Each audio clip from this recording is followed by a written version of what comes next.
Just moments ago, Russian President Vladimir Putin announced that a Russian strike in Ukraine was carried out by, quote, an experimental non-nuclear ballistic missile which has a medium range.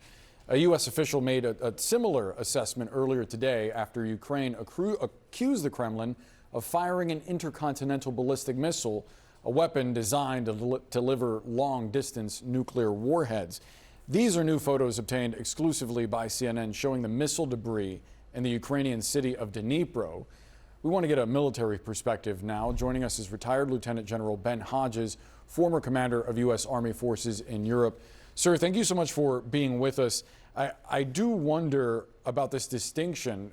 The Kremlin saying this is an experimental medium-range ballistic missile. How is that different from an intercontinental ballistic missile? Well, Boris, first of all, the ICBM, Intercontinental Ballistic Missile, that name evokes something that makes people think of the Holocaust, World War III, nuclear Holocaust, or World War III. And I think that got out and got people overly excited, which of course is exactly what the Russians wanted in the beginning. Now they're saying, oh, well, it's this medium range, not an intercontinental ballistic missile. And also it looks to be, I mean, it's been labeled as experimental. I think that's because it looks like it was not very effective.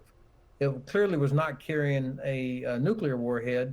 And when I've looked at the video of the pieces or the warheads that did impact around Dnipropetrovsk, it did not cause much damage. So it's hard to say how effective this weapon is. The point is, we should allow our intelligence agencies to do their assessment.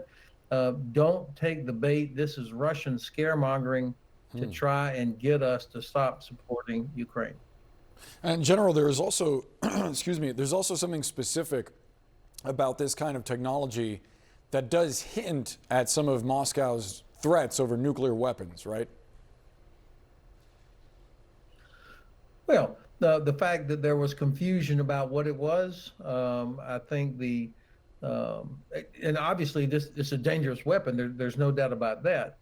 But they have been using nuclear capable weapons against Ukraine from the very beginning. There's 4 or 5 different types of missiles and other weapons that are delivered by various means that are all capable of carrying a nuclear warhead. So again, I think that we should not make too much out of this.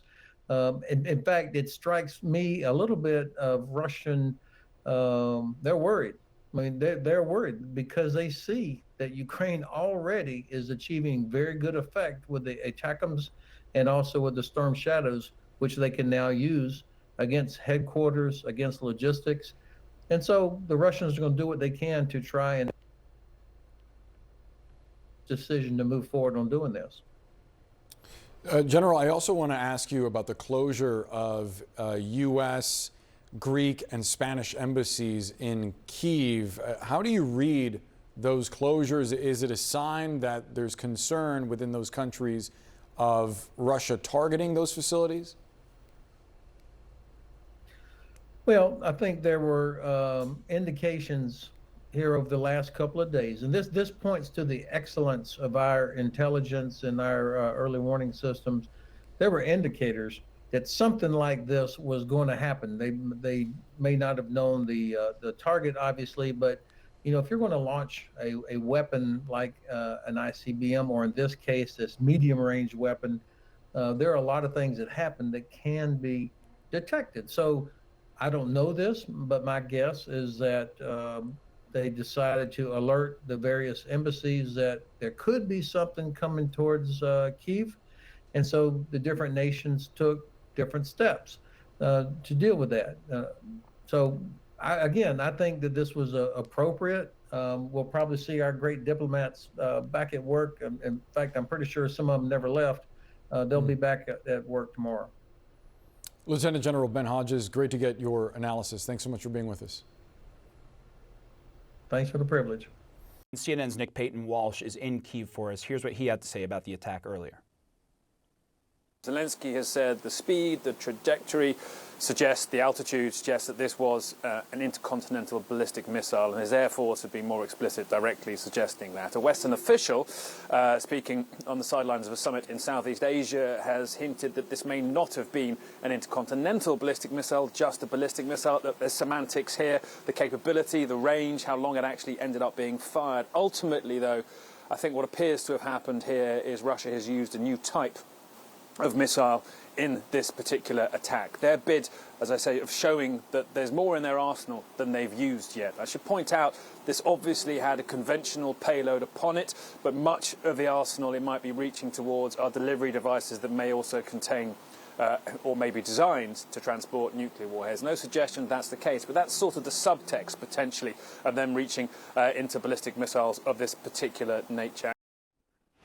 I want to bring in CNN Pentagon correspondent Oren Lieberman because, as I understand, you're getting some new descriptors on what was actually used here.